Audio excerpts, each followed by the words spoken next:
Hello friends, आपके जो भी डाउट्स है वो कमेंट्स में लिखिए। आपके सारे डाउट्स 7 आवर्स के अंदर सॉल्व कर दिए जाएंगे। अगर आप इस वीडियो की नोट्स चाहते हो तो टेलीग्राम की लिंक नीचे डिस्क्रिप्शन से मिल जाएगी। ओके, अब यहाँ पर है हमारा second chapter, electrostatic potential and capacitance. तो जैसे कि हम लोग पहले पढ़ चुके हैं potential energy, right. Potential energy हमने पढ़ी थी स्प्रिंग फोर्स के फॉर्म में। जब कभी भी हम लोग स्प्रिंग का यूज़ करते हैं और उसको कंप्रेस करते हैं तो वहाँ पर रिस्टोरिंग फोर्स लगता है, राइट। तो उस रिस्टोरिंग फोर्स के साथ वहाँ पर पोटेंशियल एनर्जी भी स्टोर होती है। तो पोटेंशियल एनर्जी की वजह से हम लोग उस फोर्स का यूज़ कर पाते हैं, राइट। तो पोटेंशियल एनर्जी एक तो हाइट की वजह से भी स्टोर हो सकती है। जैसे जैसे कोई भी ऑब्जेक्ट की हाइट बढ़ती है अपने ग्राउंड से, वैसे वैसे पोटेंशियल एनर्जी भी बढ़ेगी। तो वैसे ही ये सारी चीज़ें हम लोग अगर ग्रेविटेशनल फील्ड के अकॉर्डिंग बात कर सकते हैं, राइट। जैसे कि किसी भी ऑब्जेक्ट को हम लोग हाइट के ऊपर ले जाए, मतलब कि उसका जो ग्रेविटेशनल फोर्स है वो वहाँ पर कम होता जाएगा जैसे जैसे हाइट बढ़ेगी। तो वहाँ पर पोटेंशियल एनर्जी इंक्रीज होती थी जैसे जैसे हाइट बढ़ती है। यहाँ पर इलेक्ट्रिक फील्ड के अकॉर्डिंग पोटेंशियल एनर्जी स्टोर होगी, राइट। तो इसको हम लोग अब समझेंगे। तो पहले यहाँ पर तो पहले हमारे पास कैपिटल क्यू चार्ज है जिसके पास पॉजिटिव चार्ज है, राइट। तो इस पॉजिटिव चार्ज के अकॉर्डिंग उसके अराउंड इलेक्ट्रिक फील्ड प्रोड्यूस होगी, राइट। जितना चार्ज की वैल्यू ज़्यादा होगी उतनी ही फील्ड वो ज़्यादा दूर तक प्रोड्यूस कर पाएगा। ओके। तो अब मैं क्या कर रहा हूँ, एक टेस्ट चार्ज ले रहा हूँ। अब टेस्ट चार्ज क्या होता है? टेस्ट चार्ज मतलब कि जिसकी वैल्यू होती है 1 कूलम। तो 1 कूलम वाला टेस्ट चार्ज, हमने यहाँ पर पॉजिटिव टेस्ट चार्ज लिया है तो पॉजिटिव 1 कूलम उसकी वैल्यू होगी, राइट। तो पॉजिटिव 1 कूलम टेस्ट चार्ज है। और ऐसे टेस्ट चार्ज को मैं यहाँ पर आर पॉइंट से लाएंगे तो यहाँ पर क्या होगा कि ये जो पॉजिटिव क्यू चार्ज है वो इलेक्ट्रिक फील्ड प्रोड्यूस कर रहा है। अब जैसे ही इस पॉजिटिव चार्ज को उस इलेक्ट्रिक फील्ड के नज़दीक लाऊंगा तो वहाँ पर positive positive charge repel each other, क्योंकि positive positive are like charges, तो वहाँ पर रिपल्जन होगा, राइट। तो यहाँ पर अगर मैं इस पॉजिटिव चार्ज को नज़दीक, इस पॉजिटिव चार्ज के नज़दीक लाना चाहूँगा तो मुझे इलेक्ट्रिक फील्ड के ऑपोजिट फोर्स लगाना पड़ेगा, राइट। तो वहाँ पर जो भी फोर्स होगा वो इलेक्ट्रिक फील्ड के ऑपोजिट होगा, राइट। तो अब मैं वर्क की सिंपल फॉर्मूला लिखूँगा। That work done W is equal to, उसकी सिंपल फॉर्मूला होती है force into displacement, right.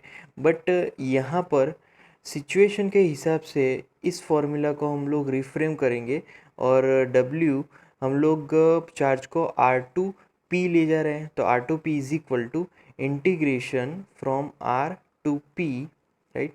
F external, external हम लोग फोर्स अप्लाई कर रहे हैं यहाँ पर, right. External force into displacement. तो यहाँ पर मैंने छोटे छोटे डिस्प्लेसमेंट में इस जर्नी को कंप्लीट किया है। DR, फिर दूसरा DR, तीसरा DR, चौथा DR, तो इन सबको मैंने इंटीग्रेट कर दिया तो पूरा आंसर मिल जाएगा, राइट। अब आगे चलते हैं। तो यहाँ पर जो F एक्सटर्नल है वो एक रिलेशन से जुड़ा हुआ है और वो रिलेशन है -F/E, मतलब कि इलेक्ट्रिक फील्ड का फोर्स। तो एक्सटर्नल फोर्स के मतलब कि हम लोग R2P जो फोर्स लगा रहे हैं एक्सटर्नल फोर्स, उसके ऑपोजिट इलेक्ट्रिक फील्ड का फोर्स भी लगेगा जो कि इसको रिपेल कर रहा है, राइट। तो वो यहाँ पर नेगेटिव होगा। और दूसरी चीज़, यहाँ पर जो भी फोर्सेस है वो सारे वेक्टर फॉर्म्स में है। तो ये सारे वेक्टर फॉर्म्स है क्योंकि उनके पास पर्टिकुलर डायरेक्शंस होती है, राइट। तो ये हमारे वर्क डन की फॉर्मूला है। अब ये जो भी फोर्स फॉर्मूला है इसको मेन इक्वेशन में यहाँ पर रखेंगे तो हमारी इक्वेशन अब चेंज होके यहाँ पर WRP is equal to integration minus vector FE, right, into DR, right. तो ये नई इक्वेशन हमें मिलेगी। तो यहाँ पर इलेक्ट्रिक फील्ड के हर एक पॉइंट पे जो क्यू चार्ज है, राइट, उसके पास कुछ इलेक्ट्रोस्टैटिक एनर्जी है।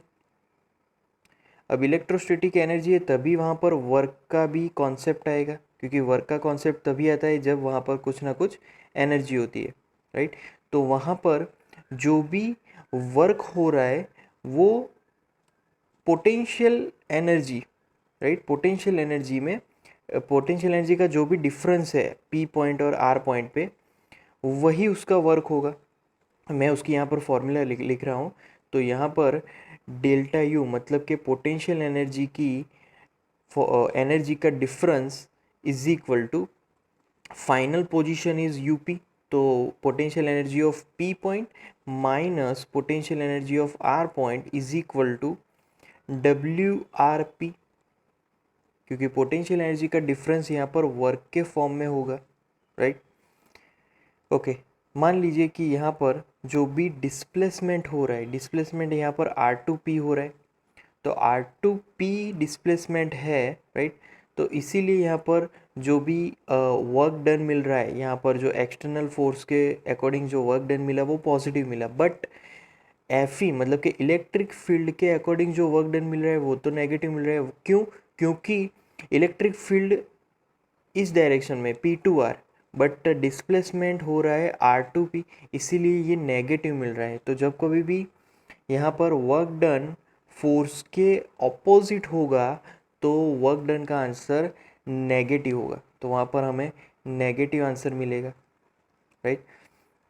सेकेंड थिंग, अब जो भी वर्क डन है वो वर्क डन कभी भी पाथ पे डिपेंडेंट नहीं है। आप R2P कहीं से भी चले जाओ, राइट, यहाँ से यहाँ पर P पर चले जाओ, यहाँ से यहाँ पर चले जाओ, स्ट्रेट चले जाओ, या फिर बहुत लंबा रास्ता लेके फिर P पे पहुँचो, फिर भी यहाँ पर कहीं पर भी पाथ का कोई जिक्र नहीं है। सिर्फ यहाँ पर डिस्टेंस मतलब कि R और P पॉइंट पे डिपेंडेंट है। जो भी स्ट्रेट लाइन में डिस्टेंस मिलेगा वही डिस्टेंस वर्क के लिए इम्पोर्टेंट है। तो सिर्फ पोजीशंस इम्पोर्टेंट है, ना कि उसकी पाथ। तो वर्क फाइंड करने के लिए हमें ये चीज़ ध्यान में रखनी है, सिर्फ पोजीशंस इम्पोर्टेंट है, राइट। उसके बाद दूसरी हमें ये चीज़ ध्यान में रखनी है कि वर्क डन में ओनली जो भी पोटेंशियल एनर्जी है उसके एब्सोल्यूट वैल्यू इम्पोर्टेंट नहीं है, बट वर्क डन फाइंड करने के लिए उसके डिफरेंसेस इम्पोर्टेंट है। यहाँ पर एब्सोल्यूट वैल्यू का कोई इम्पोर्टेंस ही नहीं है, डिफरेंस ही इम्पोर्टेंस है। तो यहाँ पर मैं इस फॉर्मूला में मैं अल्फ़ा को ऐड कर सकता हूँ, राइट। तो मान लीजिए कि मैं UP plus alpha, right, bracket minus U R plus alpha, right, is equal to UP minus U R. मतलब कि इक्वेशन में अल्फ़ा ऐड करने से कोई भी चेंज नहीं आएगा, सिर्फ उनके डिफरेंसेस यहाँ पर इम्पोर्टेंट है, राइट। तो यूपी माइनस यू आर आएगा। अब मान लीजिए कि कोई भी चार्ज को मैं इन्फिनिटी टू पी पॉइंट पे ले आऊँ तो वहाँ पर वर्क डन कितना होगा, तो W infinity to P point, right. तो वहाँ पर वर्क डन होगा सिंपल, फाइनल हमारी पोजीशन है यूपी, तो पी पॉइंट का potential minus U infinite distance वाला पोटेंशियल। तो इनफाइनाइट डिस्टेंस वाला पोटेंशियल तो हमेशा ज़ीरो होगा, क्योंकि वहाँ पर तो कोई चार्ज ही नहीं होंगे। तो यहाँ पर आंसर होगा हमारा यूपी मतलब कि पी पॉइंट वाला पोटेंशियल ओनली। तो इसीलिए यहाँ पर ऑलवेज डिफरेंस मीनिंगफुल है। और दूसरी चीज़ कि यहाँ पर भी हमने डिफरेंस ही लिया, बट जो दूसरा जो एब्सोल्यूट वैल्यू है वो ज़ीरो होने की वजह से सिर्फ यूपी इम्पोर्टेंट है, मतलब कि पी पॉइंट वाला पोटेंशियल एनर्जी ही इम्पोर्टेंट हुआ, राइट। तो ये चीज़ हमें ध्यान में रखनी है।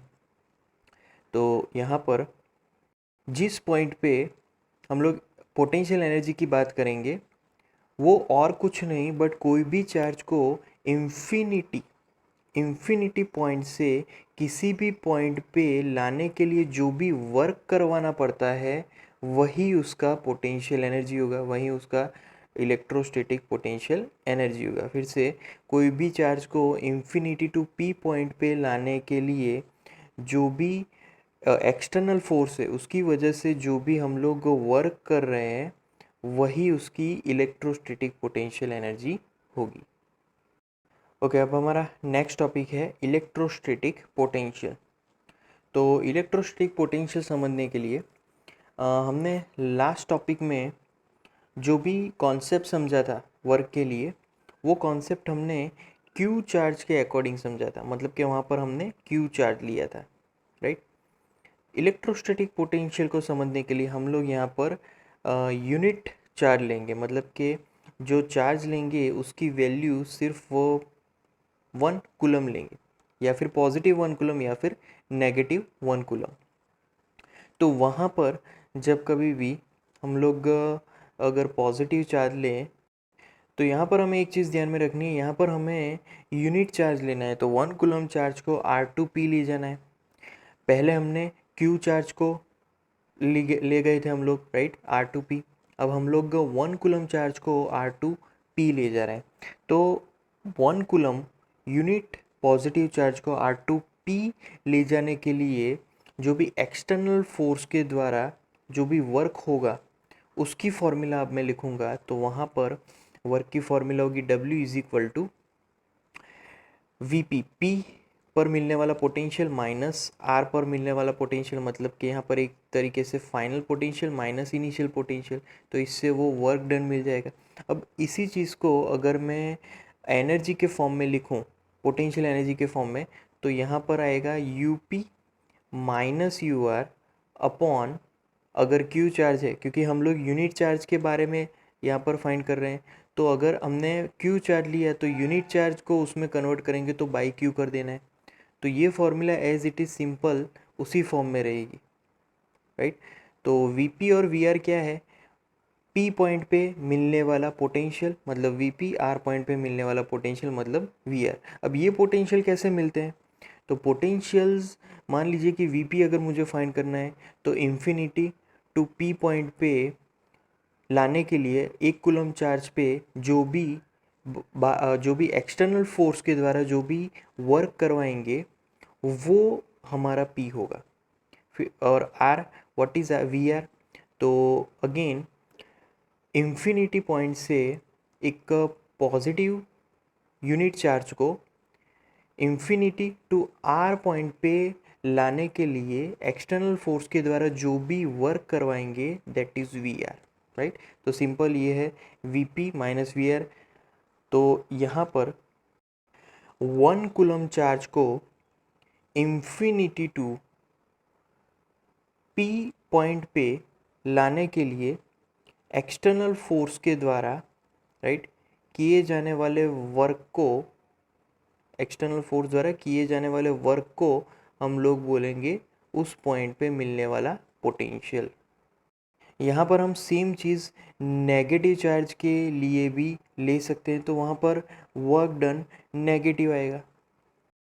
अब यहाँ पर बहुत सारे अलग अलग चार्जेस है। Q1 नेगेटिव चार्ज है, फिर Q2 पॉजिटिव चार्ज है, Q3 positive, Q4 negative, Q positive, right. और P2R 2 पॉइंट है, और P2R में यहाँ पर R2P जाने के लिए बहुत सारे रास्ते दिए गए हैं, राइट, अलग अलग रास्ते हैं यहाँ पर। तो मान लीजिए कि एक पॉजिटिव यूनिट टेस्ट चार्ज है हमारे पास, और उस पर जो भी वर्क हो रहा है वो यहाँ पर उसके अकॉर्डिंग, अगर मैं यहाँ पर स्मॉल q ध्यान में लेता हूँ उस पॉजिटिव टेस्ट चार्ज को, तो पॉजिटिव टेस्ट चार्ज को डेल्टा q ध्यान में लेता हूँ, बहुत ही स्मॉल हमने एज्यूम किया। अब उसको इन्फिनिटी टू हमारे पॉइंट पे लाने के लिए, मान लीजिए कि R पॉइंट पे लाना है, तो वहाँ पर जो वर्क होगा वो भी स्मॉल होगा, क्योंकि स्मॉल चार्ज है, तो डेल्टा W जितना वर्क होगा। तो यहाँ पर जो भी हम लोग रेशियो फाइंड करेंगे delta W upon delta Q, right.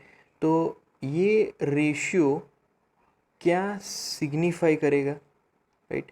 तो ये सिग्निफाई करेगा उस पॉइंट पे मिलने वाला पोटेंशियल V। यहाँ पर हमें एक चीज़ ध्यान में रखनी है। मान लीजिए कि अगर हम लोग एक चार्ज को R2P ले जा रहे हैं, राइट, तो R2 अगर R2 P ले जा रहे हैं तो हर एक पॉइंट पे जो भी एक्सटर्नल फोर्स होगा वो एक्सटर्नल फोर्स इलेक्ट्रिक फोर्स के ऑपोजिट डायरेक्शन में होना चाहिए। ये चीज़ हमें ध्यान में रखनी है, क्योंकि अगर हम लोग एक्सटर्नल फोर्स इस डायरेक्शन में लगा रहे हैं तो इलेक्ट्रिक फील्ड की वजह से फोर्स ऑपोजिट डायरेक्शन में होना चाहिए।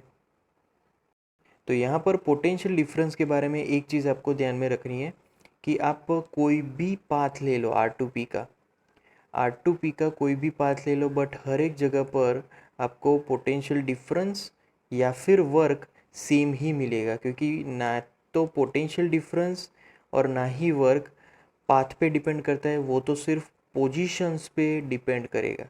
तो यहाँ पर कोई भी आप पाथ ले लो, वहाँ पर वर्क डन तो आपको सेम ही मिलने वाला है। अब यहाँ पर नेक्स्ट टॉपिक है potential due to a point charge.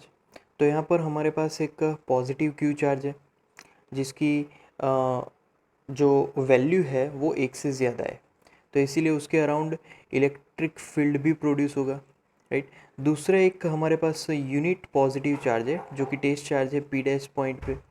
वो यूनिट पॉजिटिव चार्ज हमने एज अ टेस्ट चार्ज यहाँ पर लिया हुआ है। अब हम लोग क्या कर रहे हैं कि इन्फिनिटी, पहले ये जो चार्ज था ये टेस्ट चार्ज वो इनफाइनाइट डिस्टेंस पे था, उसको हम लोग पी डैश पॉइंट पे ला रहे हैं। तो पी डैश पॉइंट पे लाने के लिए जो भी वर्क करवाएंगे, राइट, जो भी फोर्स अप्लाई होगा, पहले फोर्स फाइंड करेंगे उसके बाद उसका वर्क फाइंड करेंगे। तो फोर्स जो भी अप्लाई करना पड़ रहा है infinity to P dash point पे लाने के लिए, वो फोर्स की फॉर्मूला, तो F is equal to vector F is equal to formula होगी 1/4 पाई एप्सिलॉन 0। फर्स्ट चार्ज क्या है, कैपिटल Q है, दूसरा चार्ज है 1, राइट, अपॉन डिस्टेंस, तो टोटल डिस्टेंस है Q टू P डैश, वो है R डैश स्क्वायर, राइट। तो दैट इज़, अब यूनिट वेक्टर भी लिखेंगे तो R हेड डैश आएगा यूनिट वेक्टर। फिर यहाँ पर जो भी वर्क होने वाला है P dash to delta R dash, मतलब कि इस डायरेक्शन में अब मैं वर्क डन फाइंड करूँगा। ये जो वर्क डन है वो फोर्स के ऑपोजिट होगा, क्योंकि फोर्स लग रहा है इस डायरेक्शन में, क्योंकि रिपल्सन होने वाला है, और वर्क डन हम लोग करवा रहे हैं इस डायरेक्शन में, राइट।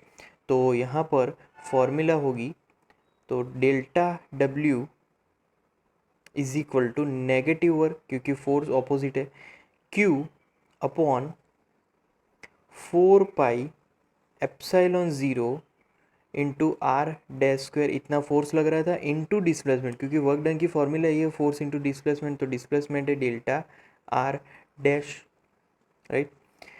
अब यहाँ पर जो नेगेटिव साइन है वो इस वजह से, क्योंकि डेल्टा आर डैश नेगेटिव है, उसकी जो डिस्प्लेसमेंट है वो ऑपोजिट है। बाकी जो डेल्टा डब्ल्यू है वो तो रियल में पॉजिटिव है, बट डेल्टा आर डैश की वजह से ये पूरा टर्म नेगेटिव हो रहा है, राइट। तो अब यहाँ पर जो भी एक्सटर्नल फोर्स है उसके द्वारा किए गए वर्क को फाइंड करेंगे। तो यहाँ पर जो आर डैश है वो आर डैश की वैल्यू यहाँ पर क्या होगी, पहले इनफाइनाइट होगी, इनफाइनाइट टू हम लोग जाएंगे आर तक। तो आर यहाँ पर कौन सा पॉइंट है, आर पॉइंट है यहाँ पर जो पी पॉइंट वाला है वो। तो अब यहाँ हम लोग क्या, इन्फिनिटी टू पी पॉइंट पे जा रहे हैं, तो उसका वर्क डन अब मैं यहाँ पर लिखूँगा, तो वो वर्क डन की फॉर्मूला होगी W is equal to negative, integration करेंगे, इंटीग्रेशन होगा इन्फिनिटी टू R, राइट। अब फॉर्मूला लिखें तो Q upon 4 pi epsilon 0 R dash square into D R dash. अब डी आर डैश कहाँ से आया, तो ये फॉर्मूला यहाँ पर डेल्टा आर डैश से आई, जो भी छोटे छोटे हमने डिस्प्लेसमेंट को कन्वर्ट किया है, क्योंकि इन्फिनिटी टू पी पॉइंट तक हमने बहुत ही स्मॉल एलिमेंट में उन सबको कन्वर्ट किया, और वो स्मॉल एलिमेंट है डी आर डैश, ओके। अब इसका इंटीग्रेशन, तो ये सारे टर्म्स तो कांस्टेंट है, क्यू अपॉन 4 पाई एप्सिलॉन 0, तो इंटीग्रेशन होगा 1/r डैश स्क्वायर का। तो 1/r डैश स्क्वायर का इंटीग्रेशन -1/r डैश, और माइनस माइनस कैंसल्ड, तो इसीलिए ये पूरी टर्म वो पॉजिटिव हो गई, और of course upper limit lower limit आएंगे, क्योंकि 1/r डैश स्क्वायर मतलब कि r डैश-2, r डैश-2 का इंटीग्रेशन मतलब कि power plus one upon power plus one, तो -1/r आएगा, इसीलिए माइनस माइनस बिकम पॉजिटिव, और अपर लिमिट है r, लोअर लिमिट है इन्फिनिटी। अब इसका सिंप्लीफिकेशन, तो upper limit minus lower limit, right, तो वो मिलेगा हमें Q upon 4 pi epsilon 0 into R, because 1/इंफिनिटी वाला टर्म तो ज़ीरो हो जाएगा, तो हमारे पास सिर्फ ये बचेगा, और ये और कुछ नहीं बट उस पॉइंट पे मिलने वाला पोटेंशियल है, राइट। तो is equal to V of R distance.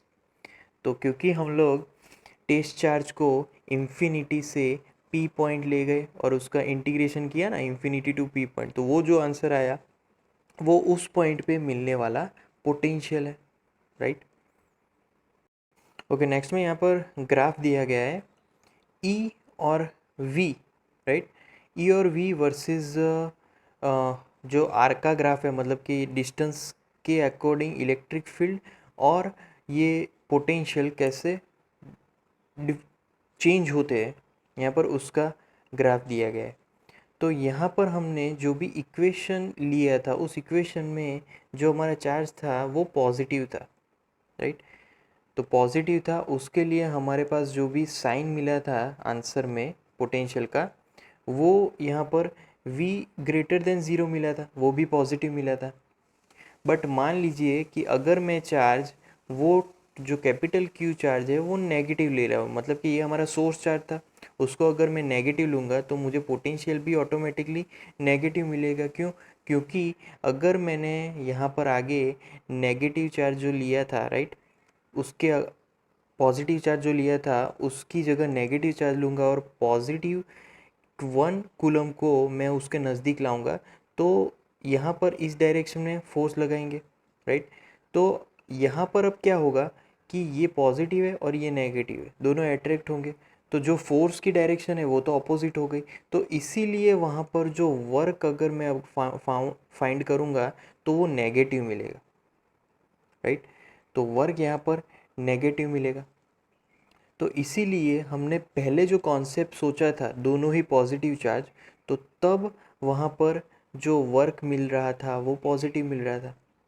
But अगर मैं एक चार्ज को भी चेंज कर दूँ तो वहाँ पर वर्क तुरंत साइन चेंज कर लेगा और वो नेगेटिव मिलेगा, क्योंकि जो Q लेस देन ज़ीरो है यहाँ पर नेगेटिव चार्ज के लिए, तो वहाँ पर एट्रैक्टिव फोर्स लग रहा है। तो एट्रैक्टिव फोर्स में जो फोर्स है और डिस्प्लेसमेंट है दोनों ही एक ही डायरेक्शन में अप्लाई होंगे, राइट। तो दोनों एक ही डायरेक्शन में अप्लाई होंगे, ये चीज़ नेगेटिव और पॉजिटिव दोनों अगर चार्ज लेंगे तो ये चीज़ सही निकलेगी, दोनों एक ही डायरेक्शन में होंगे, राइट। और दूसरी चीज़ कि इनफाइनाइट डिस्टेंस पे जो भी पोटेंशियल होता है वो ज़ीरो होता है, वो भी यहाँ पर उसके अकॉर्डिंग प्रूव होगा, राइट। तो जो भी इलेक्ट्रोस्टैटिक पोटेंशियल है that is proportional to 1/r, तो r इन्वर्सली प्रोपोर्शनल में है इलेक्ट्रोस्टैटिक पोटेंशियल में, इसीलिए हमारा जो ग्राफ है वो यहाँ से आगे जा रहा है इस डायरेक्शन में, और इलेक्ट्रिक फील्ड जो है वो यहाँ पर E is proportional to 1/r², मतलब कि इन्वर्स स्क्वायर के प्रोपोर्शन में हमारा इलेक्ट्रिक फील्ड, तो इसीलिए जो इलेक्ट्रिक फील्ड है वो यहाँ से इस डायरेक्शन में आगे बढ़ रहा है, राइट। तो दोनों ही जो डिस्टेंस है उनके अलग अलग प्रोपोर्शन में, एक स्क्वायर के इन्वर्स प्रोपोर्शन में और एक का सिर्फ उसी के इन्वर्स प्रोपोर्शन में है। ओके, अब नेक्स्ट क्वेश्चन में calculate the potential at a point P due to a charge of 4 × 10⁻⁷ coulomb located 9 centimeter away. Hence, obtain the work done in bringing a charge of 2 × 10⁻⁹ coulomb from infinity to the point P. Does the answer depend on the path along which the charge is brought? तो यहाँ पर हमें P point पे potential find करना है जिसका charge है 4 into 10⁻⁷ coulomb, जो कि 9 सेंटीमीटर दूर है। तो पहले वो हम लोग फाइंड कर लेते हैं। तो पोटेंशियल की फॉर्मूला है V इज इक्वल टू के क्यू अपॉन आर, राइट। तो के क्यू अपॉन आर इक्वेशन से अब के की जो फॉर्मूला है वो अंदर रखेंगे तो is equal to Q upon 4πε0 into R आ जाएगा, राइट। अब यहाँ पर हमें सिर्फ वैल्यूज़ रखनी है, तो वैल्यूज़ में जो कैपिटल क्यू है, राइट, बट 1/4πε0 पहले लिखे हैं तो वो तो के ही है, तो के की वैल्यू 9 इंटू 10⁻⁹ आएगी इंटू क्यू। क्यू यहाँ पर दिया गया है 4 इंटू 10⁻⁷ अपॉन, अब डिस्टेंस 9 सेंटीमीटर दूर है तो 9/100 मीटर में होगा वो 0.09, राइट। तो यहाँ पर कैलकुलेशन हमें मिलेगी वो होगी is equal to 4 into 10⁻⁴ volt, right. तो इतना पोटेंशियल हमें मिलेगा। अब दूसरे क्वेश्चन में हमें वर्क डन फाइंड करना है। एक चार्ज को 2 इंटू 10⁻⁹ कूलम चार्ज को इन्फिनाइट डिस्टेंस से P पॉइंट पे लाने के लिए, और यहाँ पर ये समझना है कि अगर आंसर चार्ज को जो भी पाथ पे लेके आएंगे उस पे डिपेंडेंट है कि नहीं है, राइट, वो चीज़ भी हमें यहाँ पर समझानी है। तो पहले वर्क की बात करें तो work is equal to charge into potential. तो यहाँ पर चार्ज कितना है, तो चार्ज यहाँ पर दिया गया है 2 इंटू 10⁻⁹ एंड पोटेंशियल हमने फाइंड किया हुआ है, पोटेंशियल यहाँ पर है 4 इंटू 10⁻⁴, राइट। तो कैलकुलेशन में यहाँ पर आंसर हमारा होगा वो होगा 8 इंटू 10⁻⁵ कूलम, राइट। तो ये हमारा वर्क होगा, बट वर्क है तो कूलम नहीं होगा, यहाँ पर जूल उसका यूनिट होगा। तो 8 इंटू 10⁻⁵ जूल। और ये जो हमने क्वेश्चन पूछा है कि जो हमारा आंसर है वो पाथ पे डिपेंड कर रहा है कि नहीं कर रहा है, तो यहाँ पर आंसर होगा नो, कि वो पाथ पे डिपेंड नहीं करेगा, क्योंकि जो वर्क है, राइट, वर्क पाथ से इंडिपेंडेंट है, वर्क पूरा पाथ से इंडिपेंडेंट है, राइट।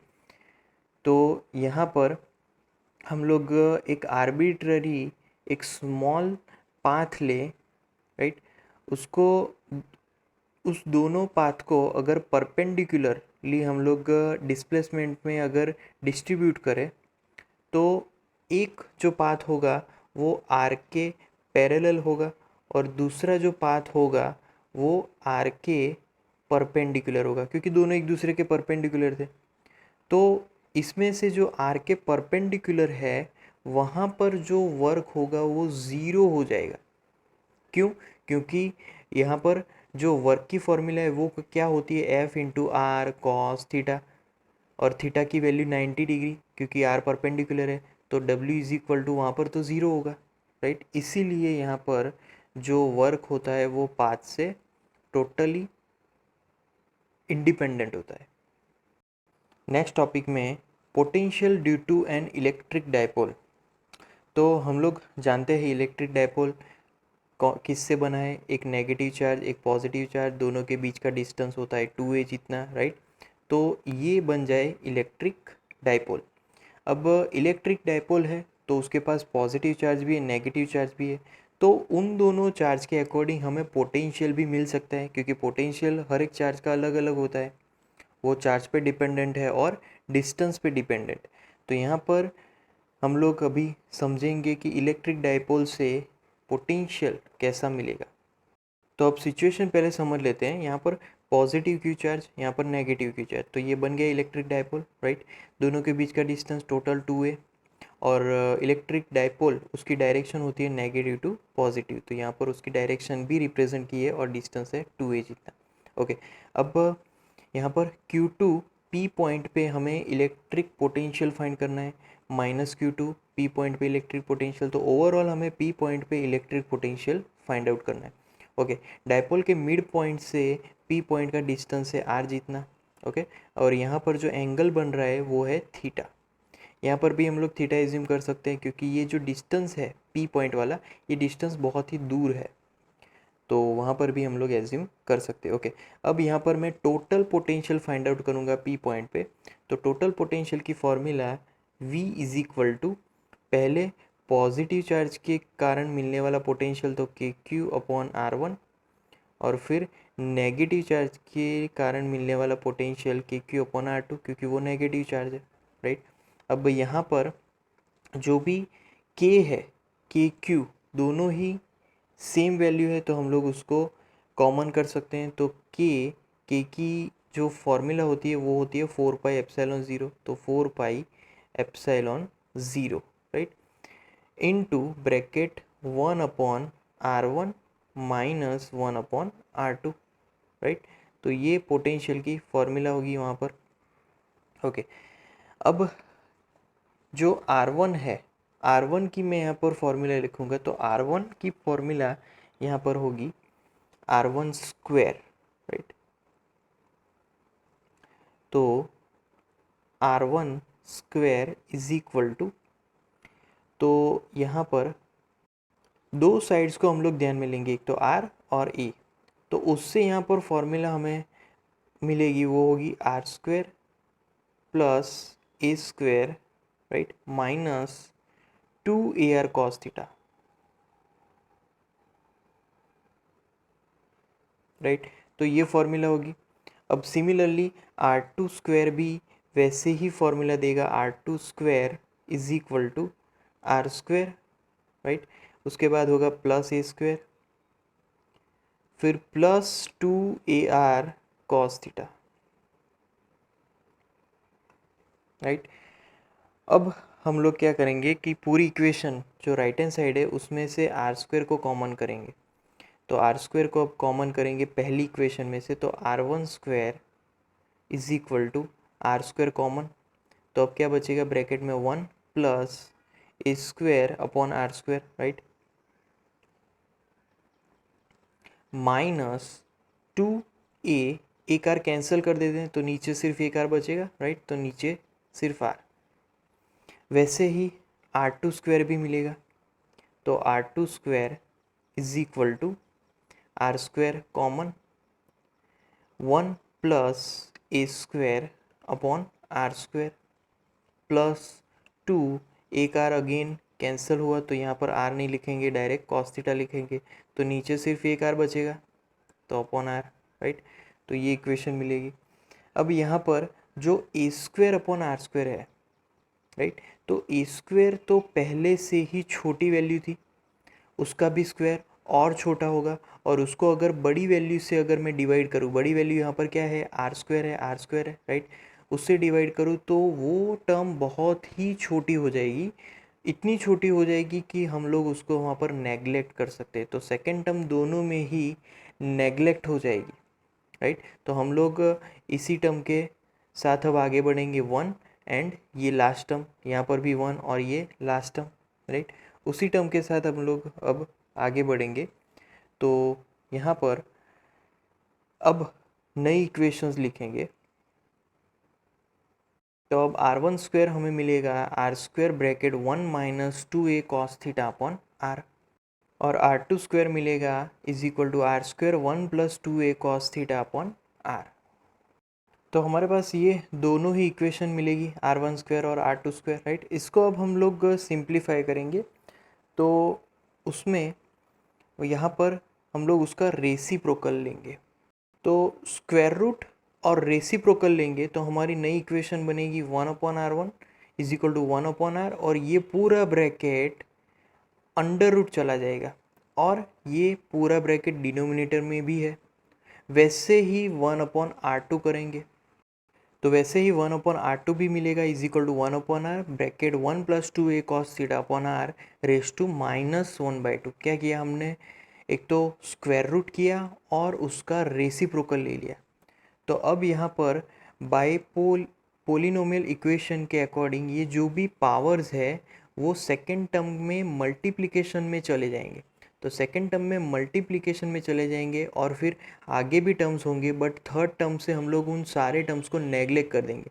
तो ये पावर्स यहाँ पर हम लोग मल्टीप्लाई करेंगे, -1/2 यहाँ पर मल्टीप्लाई होगा और यहाँ पर -1/2 यहाँ पर मल्टीप्लाई होगा। तो नई इक्वेशंस, तो यहाँ पर नई इक्वेशंस बनेगी 1/r bracket 1 plus A cos theta upon R, क्योंकि माइनस माइनस पॉजिटिव हो जाएगा और यहाँ पर नेगेटिव को यहाँ पर मल्टीप्लाई करने से 1/r ब्रैकेट 1 माइनस, क्योंकि minus plus becomes negative, so 1 minus A cos theta upon R. तो ये नई इक्वेशंस हमें मिलेगी।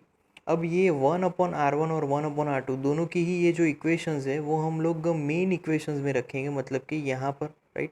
तो यहाँ पर q/4πε0 1/r1 माइनस 1/r2 है। तो नई इक्वेशन में रखने से हमें पोटेंशियल मिल रहा है v is equal to q/4πε0 into 2a cos theta upon R square. अब ये जो इक्वेशन है उसमें से ये जो 2a इंटू क्यू है वो एक और इक्वेशन को रिप्रेजेंट करता है और वो इक्वेशन है इलेक्ट्रिक डायपोल की 2aq, राइट। तो उस डायपोल को हम लोग लिखते हैं p से। तो यहाँ पर p into cos theta upon 4πε0 into R square, ये पोटेंशियल की पूरी कंप्लीट फॉर्मूला होगी। तो यहाँ पर p कॉस थीटा उसका भी रिप्रेजेंटेशन यहाँ पर होगा, तो वो होगा v इज इक्वल टू, अब p कॉस थीटा है, राइट। यहाँ पर p कॉस थीटा है तो कॉस थीटा मतलब कि डॉट प्रोडक्ट, तो vector p dot R hat आ जाएगा। आर हेट वो पोजीशन वेक्टर को रिप्रेजेंट करता है, उसकी डायरेक्शन को रिप्रेजेंट करता है, अपॉन 4πε0 इंटू आर स्क्वायर। तो ये पोटेंशियल की कंप्लीट फार्मूला हो जाएगी। अब इसके ऊपर से हम लोग ये अंदाज़ा लगा सकते हैं कि अब पोटेंशियल कॉस थीटा पे डिपेंडेंट है, डायपोल पे डिपेंडेंट है और आर पे डिपेंडेंट है। बट जैसे जैसे थीटा चेंज होता चला जाएगा वैसे वैसे जो हमारा पोटेंशियल है वो भी चेंज होगा। तो यहाँ पर थीटा के अगर हम लोग अलग अलग वैल्यूज़ ले, जैसे कि theta is equal to 0, theta is equal to pi, तो पोटेंशियल्स हमें कैसे मिलेंगे। तो थीटा इज इक्वल टू 0 लूँगा तब पोटेंशियल की फॉर्मूला मुझे मिलेगी p upon 4πε0 into R square, क्योंकि cos 0 की वैल्यू 1 होगी तो वो पॉजिटिव मिलेगा। जब थीटा इज इक्वल टू पाई लूँगा तो cos 180 की वैल्यू नेगेटिव होती है। तो पॉजिटिव और नेगेटिव, तो पोटेंशियल हम लोग पॉजिटिव भी मिल सकता है या फिर नेगेटिव भी मिल सकता है। तो ओवरऑल डायपोल की वजह से जो पोटेंशियल मिल रहा है that is proportional to 1/r square. बाकी अगर एक ही सिंगल चार्ज के अकॉर्डिंग पोटेंशियल हमने फाइंड किया होता तो वो मिल रहा था v proportional to 1/r, but dipole की वजह से इसीलिए 1/r स्क्वायर, राइट। अब यहाँ पर हमें दो इम्पॉर्टेंट पॉइंट्स ध्यान में रखने हैं कि डायपोल की वजह से जो मिलने वाला जो पोटेंशियल है वो सिर्फ आर पे डिपेंडेंट नहीं है, बट आर फिर डायपोल मोमेंट फिर एंगल तीनों पे डिपेंडेंट है। जैसे कि मैंने बताया कि वो सिर्फ आर पे डिपेंडेंट नहीं है बट पी, थीटा और आर तीनों पे डिपेंडेंट है, राइट। और सेकंड चीज़ कि जो भी डायपोल मोमेंट है वो डिस्टेंस के हिसाब से डिक्रीज़ होगा, मतलब कि अगर डिस्टेंस इंक्रीज़ होगा तो 1/r स्क्वायर के हिसाब से पोटेंशियल डिक्रीज़ होता है, राइट। तो मैंने पहले भी अभी बोला था कि अगर सिर्फ एक चार्ज की वजह से पोटेंशियल होता तो वहाँ पर v प्रोपोर्शनल टू 1/r आता, बट यहाँ पर डायपोल है तो यहाँ पर v proportional to 1/r square आता है। अब हमारा अगला टॉपिक है potential due to a system of charges. तो यहाँ पर हमने बहुत सारे चार्जेस लिए, q1 फिर q2, राइट, फिर q3 q4, राइट, q, तो बहुत सारे चार्जेस है q1 q2 q3 q4 q5। तो उन सारे चार्जेस के अकॉर्डिंग, चार्जेस की वजह से p पॉइंट पे हमें पोटेंशियल फाइंड करना है। अब यहाँ पर एक दो से ज़्यादा चार्जेस हैं तो q1 टू p पॉइंट वहाँ पर position vector r1p, q2 to p point r2p, q3 to p point r3p, q4 q5, वैसे ही सारे पोजीशन वेक्टर्स हमने लिख लिए, राइट। तो यहाँ पर सारे पोजीशन वेक्टर्स दिए गए हैं, सारे चार्जेस दिए गए हैं। तो मैं पहला पोटेंशियल लिखूँगा v1 इज इक्वल टू, तो v1 पोटेंशियल Q1 की वजह से मिलने वाला P पॉइंट पे पोटेंशियल, तो वो है Q1 upon 4 pi epsilon 0 R1P, right. Q1 to P distance. फिर V2 से मतलब कि Q2 चार्ज से P पॉइंट पे मिलने वाला पोटेंशियल, तो V2 is equal to similar formula होगी Q2 अपॉन 4 पाई, राइट, एप्सिलॉन 0, यहाँ पर होगा R2P। फिर V3 की बात करते हैं तो V3 की फॉर्मूला भी वैसी होगी Q3 upon 4 pi epsilon 0 R3P। तो P पॉइंट पे मुझे सभी चार्ज से मिलने वाला पोटेंशियल चाहिए, तो सभी चार्ज का मुझे यहाँ पर एडिशन करना है। तो V is equal to total potential is equal to V1 plus V2। अब यहाँ पर सिर्फ 2 चार्ज नहीं है, 5 चार्ज नहीं है, n तक चार्ज है। 5 चार्ज होते तो मैं 5 तक जाता, बट यहाँ पर number of charges are n, तो यहाँ पर मैं n पोटेंशियल तक जाऊँगा, तो यहाँ पर लास्ट वाला Vn आएगा, राइट। अब सारे पोटेंशियल के इक्वेशंस अगर लिखें तो सारे इक्वेशंस में यहाँ पर लगभग टर्म सेम होगी, के वाली टर्म और 4 पाई एप्सिलॉन 0 तो कांस्टेंट ही है, तो 1 अपॉन 4 पाई एप्सिलॉन 0 कॉमन निकाल देता हूँ। ब्रैकेट में क्या बचेगा, तो वो होगा Q1 upon R1P plus second होगा Q2 अपॉन R2P, राइट। और फिर हमें n तक जाना है, तो n वाला टर्म मतलब कि Qn, n वाला charge upon RNP, right, bracket complete. तो ये सभी n चार्जेस की वजह से P पॉइंट पे मिलने वाला पूरा पोटेंशियल मिलेगा, राइट। तो सब में जो टर्म्स है वो लगभग सेम है, राइट। तो अब यहाँ पर मान लीजिए कि किसी ऑब्जेक्ट पे कंटिन्यूस चार्ज डिस्ट्रीब्यूशन है, तो कंटिन्यूस चार्ज डिस्ट्रीब्यूशन में हमें वहाँ पर वॉल्यूम चार्ज डेंसिटी लेनी है जो कि रो था, और दूसरा वहाँ पर हमें स्मॉल एलिमेंट्स लेने, स्मॉल वॉल्यूम एलिमेंट्स जो कि डेल्टा V था। तो उस हिसाब से हम लोग जो भी पोटेंशियल है जिस पॉइंट पे हमें फाइंड करना है, उस पॉइंट पे वॉल्यूम चार्ज डेंसिटी और जो भी स्मॉल वॉल्यूम एलिमेंट है उनकी मदद से हम लोग उस पॉइंट पे पोटेंशियल इजीली फाइंड कर सकते हैं, राइट। अब फर्स्ट चैप्टर में हमने देखा था कि एक स्फेरिकल शेल था, उस पर Q जितना चार्ज था। तो उस स्फेरिकल शेल में मान लीजिए कि उसका जो रेडियस है वो लगभग R जितना रेडियस है, राइट। तो कैपिटल R जितना रेडियस है यहाँ पर, और मैं बाहर के किसी पॉइंट पे जो कि डिस्टेंस है स्मॉल r, उस पॉइंट पे मैं पोटेंशियल फाइंड आउट करना चाहता हूँ, तो पोटेंशियल की वहाँ पर फॉर्मूला होगी V इज इक्वल टू, अब यहाँ पर पहले मैं चार्ज लिख लेता हूँ, चार्ज कौन सा है, तो चार्ज यहाँ पर मान लीजिए सेंटर पे Q है, तो अब पोटेंशियल की formula V is equal to formula होगी Q अपॉन 4 पाई एप्सिलॉन 0। अब बाहर का पॉइंट है तो वही डिस्टेंस होगा बाहर का, तो स्मॉल r रहेगा, राइट। तो यहाँ पर r इज़ ग्रेटर देन और इक्वल टू कैपिटल R, तब ये इक्वेशन हम लोग इजीली लिख पाएंगे, फॉलो कर पाएंगे। बट मान लीजिए कि अगर मुझे पोटेंशियल सरफेस पे ही फाइंड करना है, सरफेस मतलब कि इसी पॉइंट पे जो स्फेरिकल शेल है उसकी सरफेस पे, तो वहाँ पर फॉर्मूला थोड़ी सी चेंज होगी। तो वहाँ पर फॉर्मूला क्या होगी, v is equal to Q upon 4 pi epsilon 0 into surface वाला डिस्टेंस, तो सरफेस वाला डिस्टेंस है कैपिटल R, तो यहाँ पर ये पोटेंशियल की फॉर्मूला मिलेगी। ओके, अब नेक्स्ट एग्जांपल है, two charges 3 into 10⁻⁸ coulomb and -2 into 10⁻⁸ coulomb are located 15 centimetre apart, at what point on the line joining the two charges is the electric potential 0, take the potential at infinity to be 0। Okay, question में दो charge दिए गए हैं, right, दोनों के बीच का distance 15 centimetre है, तो उन दोनों पॉइंट के बीच, राइट, कहाँ पर इलेक्ट्रिक पोटेंशियल 0 होगा वो हमें फाइंड करना है, और पोटेंशियल इनफाइनाइट डिस्टेंस पे पोटेंशियल हमें 0 लेना है। तो पहले इक्वेशन से ही स्टार्ट करेंगे, राइट। तो मान लीजिए कि कोई एक पॉइंट ऐसा मिल रहा है कि जहाँ पर वैसा एक P पॉइंट है कि जहाँ पर पोटेंशियल 0 मिल रहा है, राइट। तो मैं यहाँ पर डिस्टेंस एज्यूम कर लेता हूँ कि O2P वाला जो डिस्टेंस है वो मिल रहा है x जितना, तो x जितना वो डिस्टेंस है, तो ऑटोमेटिकली P2A 15 माइनस एक्स आ जाएगा।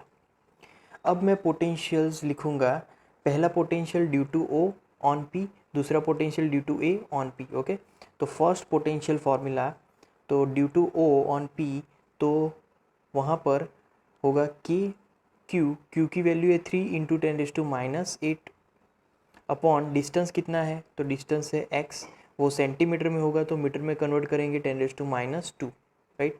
और दूसरा पोटेंशियल, उस पर चार्ज है नेगेटिव, तो नेगेटिव इंटू के, फिर चार्ज है 2 इंटू 10⁻⁸ अपॉन वो डिस्टेंस है 15 माइनस एक्स, वो भी सेंटीमीटर में, उसको हम लोग कन्वर्ट करेंगे मीटर में, तो मीटर में होगा इंटू 10⁻²। अब P पॉइंट पे टोटल पोटेंशियल तो ज़ीरो है, तो यहाँ पर ज़ीरो लिख लेंगे। अब यहाँ पर जो K है वो कॉमन निकल के राइट हैंड साइड चला जाएगा, ज़ीरो हो जाएगा, राइट। तो अब बाकी बचेगा, तो पूरी टर्म, मैं ये पूरी टर्म राइट हैंड साइड ले जाता हूँ, तो बाकी बचेगा 3 into 10⁻⁸ upon x into 10⁻² is equal to, अब राइट हैंड साइड जाएगा तो वो पॉजिटिव हो जाएगा, तो 2 into 10⁻⁸ upon 15 minus X into 10⁻²। अब सामने सामने चीज़ें कैंसिल होगी, 10⁻⁸, 10⁻², राइट। अब क्रॉस मल्टीप्लिकेशन करें, तो क्रॉस मल्टीप्लिकेशन में यहाँ पर 15 into 3 45, 45 minus 3x is equal to 2x। अब minus 3x right hand side जाएगा तो टोटल 5x हो जाएगा, तो यहाँ पर 45 इज इक्वल टू 5x। अब x को हम लोग सब्जेक्ट बनाएंगे, तो x इज इक्वल टू 45/5, तो वो मिलेगा 9, तो 9 सेंटीमीटर। 9 सेंटीमीटर कहाँ से, तो हमने x जहाँ से एज्यूम किया था वहाँ से, मतलब O2P। अगर A2P फाइंड करना है तो 15 माइनस 9 आएगा, तो A2P वाला जो डिस्टेंस होगा वो होगा 6 सेंटीमीटर, राइट। ये उसका आंसर मिलने वाला है। ओके, नेक्स्ट क्वेश्चन में figure 2.8a and b show the field lines of a positive and negative point charge respectively. Give the sign of the potential difference Vp minus Vq, Vb minus Va। Okay, तो ये पहला question है। तो यहाँ पर हम लोग जानते हैं कि V प्रोपोर्शनल टू 1/r, तो इसी वजह से P कहाँ पर है, ज़्यादा नज़दीक है चार्ज के। अगर P ज़्यादा चार्ज के नज़दीक है तो वहाँ पर P का पोटेंशियल Q के पोटेंशियल से ज़्यादा हो जाएगा ऑब्वियसली। तो इसीलिए Vp और Vq दोनों का सब्ट्रैक्शन लेंगे, Vp माइनस Vq, तो वो पॉजिटिव मिलेगा, तो it is greater than zero, right. फिर यहाँ पर जो Vb है वो Va से कम नेगेटिव है, तो इस फॉर्मूला के हिसाब से अब हम लोग उसमें वैल्यूज़ की बात करें तो Vb is greater than Va। क्यों, क्योंकि यहाँ पर अब नेगेटिव चार्ज आ चुका है, और नेगेटिव चार्ज में जो भी नज़दीक होगा उसकी पोटेंशियल कम होगी और दूर होगा उसकी पोटेंशियल ज़्यादा होगी, क्योंकि B की नेगेटिव वैल्यू A की नेगेटिव वैल्यू से, राइट, A की नेगेटिव वैल्यू से कम नेगेटिव है। तो इसीलिए अब Vb माइनस Va करेंगे तो वो हमें पॉजिटिव आंसर देगा, राइट। उसके अंदर सब क्वेश्चन में give the sign of the potential energy difference of a small negative charge between the points Q and P, A and B। Okay, तो यहाँ पर जो नेगेटिव चार्ज है वो पॉजिटिव चार्ज की तरफ अट्रैक्ट होगा, राइट। अब जो नेगेटिव चार्ज है वो जो हायर पोटेंशियल एनर्जी से लोअर पोटेंशियल एनर्जी की तरफ मूव करेगा, राइट। सो इसीलिए Q और P उन दोनों की अगर बात करें तो वहाँ पर जो पोटेंशियल एनर्जी है, तो potential energy of P, right, तो पोटेंशियल एनर्जी और potential energy of P and potential energy of Q is greater than UQ, क्योंकि P पॉइंट चार्ज के नज़दीक है इसीलिए वो ज़्यादा होगा पोटेंशियल एनर्जी, और Q दूर है इसीलिए वो कम होगा। तो यहाँ पर सिमिलरली ये नेगेटिव है, बट फिर भी ए की पोटेंशियल एनर्जी, क्योंकि पोटेंशियल एनर्जी में हम लोग एब्सोल्यूट वैल्यू लेंगे तो ए की पोटेंशियल एनर्जी बी की पोटेंशियल एनर्जी से ज़्यादा होगी, राइट। और वहाँ पर पोटेंशियल एनर्जी की जो भी डिफरेंस होगा वो पॉजिटिव होगा। फिर अगले क्वेश्चन की तरफ चलते हैं। इसी क्वेश्चन में हमें ये चीज़ मुझे बोलनी रह गई, क्यू और पी का भी हमें यहाँ पर साइन लेना है। तो वहाँ पर अब अगर हमें नेगेटिव चार्ज लिया है तो नेगेटिव चार्ज की वजह से यहाँ पर जो डिफरेंस मिलने वाला है वो Q और P के बीच का डिफरेंस हमें पॉजिटिव मिलेगा, राइट। तो Q और P का डिफरेंस पॉजिटिव, यहाँ पर भी पॉजिटिव। जब कभी भी कोई भी negative charge higher potential energy से लोअर पोटेंशियल एनर्जी की तरफ मूव करेगा तो तब वहाँ पर जो भी पोटेंशियल एनर्जी का डिफरेंस होगा वो हमें पॉजिटिव मिलेगा। तो यहाँ पर हायर पोटेंशियल कौन सा है, P वाला, तो UP minus UQ is greater than zero, तो वो पॉजिटिव मिलेगा, राइट। और यहाँ पर UA माइनस UB वो हमें पॉजिटिव मिलेगा, ग्रेटर देन ज़ीरो मिलेगा, क्योंकि यहाँ पर अल्टीमेटली जो ए की पोटेंशियल एनर्जी है वो ज़्यादा होगी और बी की पोटेंशियल एनर्जी कम होगी। फिर नेक्स्ट क्वेश्चन में give the sign of the work done by the field in moving a small positive charge from Q to R, right. तो यहाँ पर हमें वर्क डन की जो साइन है वो यहाँ पर बतानी है जब कभी भी positive charge Q to R तक मूव करेंगे, राइट। तो यहाँ पर सॉरी Q2P है, नहीं R नहीं है, Q2P है। तो वहाँ पर हमें उस जो वर्क है उसकी साइन, तो Q2P तक जाने के लिए पॉजिटिव चार्ज को यहाँ पर जो वर्क करना होगा वो नेगेटिव करना होगा। क्यों? क्योंकि पॉजिटिव पॉजिटिव, तो दोनों ही अगर पॉजिटिव है तो दोनों एक दूसरे को रिपेल करेंगे। तो यहाँ पर जो इलेक्ट्रिक फोर्स होगा वो P2Q लग रहा है, बट हम लोग फोर्स लगा रहे हैं Q2P, तो ऑपोजिट हुआ। ऑपोजिट होने की वजह से यहाँ पर जो वर्क मिलने वाला है वो नेगेटिव मिलने वाला है। तो पहली बात, जो पॉजिटिव चार्ज की वजह से फोर्स लग रहा है वो P2Q लग रहा है, बट हम लोग डिस्प्लेसमेंट करवा रहे हैं Q2P, इसीलिए वर्क नेगेटिव मिलेगा, राइट। फिर नेक्स्ट क्वेश्चन में give the sign of the work done by the external agency in moving a small negative charge from B to A। अब नेगेटिव चार्ज को B टू A ले जाना है, वो भी नेगेटिव है, राइट। तो नेगेटिव चार्ज को B टू A ले जाने के लिए जो एक्सटर्नल फोर्स जो वर्क करवा रहा है W, राइट, वो पॉजिटिव होगा। क्यों? क्योंकि यहाँ पर एक्सटर्नल फोर्स हम लोग जो फोर्स लगा रहे हैं वो B2A है, डिस्प्लेसमेंट भी B2A ही हो रहा है, तो इसीलिए वहाँ पर वर्क पॉजिटिव हो रहा है, राइट। इसके अगले क्वेश्चन में जो फोर्स लग रहा था वो P2Q लग रहा था, बट हम लोग डिस्प्लेसमेंट Q2P के लिए फाइंड कर रहे हैं, तो इसीलिए वहाँ पर नेगेटिव था। बट यहाँ पर फोर्स और डिस्प्लेसमेंट दोनों की ही डायरेक्शन B2A है, इसीलिए वर्क पॉजिटिव होगा। नेक्स्ट क्वेश्चन में does the kinetic energy of a small negative charge increase और decrease in going from B to A, right. तो काइनेटिक एनर्जी, एक नेगेटिव चार्ज की काइनेटिक एनर्जी B2A तरफ जाने के कारण इंक्रीज होगी या फिर डिक्रीज होगी। तो ऑब्वियसली यहाँ पर कौन सा फोर्स लगेगा, तो यहाँ पर फोर्स लगने वाला है और वो है रिपल्सिव, क्योंकि दोनों ही सेम लाइक चार्जेस हैं और लाइक चार्जेस में रिपल्सिव फोर्स लगेगा, इसीलिए जो वेलोसिटी है वो भी डिक्रीज होगी। तो इसीलिए यहाँ पर जो भी काइनेटिक एनर्जी मिलने वाली है, काइनेटिक एनर्जी की सिंपली फॉर्मूला होगी ½ mv², तो उसकी वजह से अगर v डिक्रीज होगा तो काइनेटिक एनर्जी भी डिक्रीज होगा। तो यहाँ पर काइनेटिक एनर्जी डिक्रीज होने वाली है।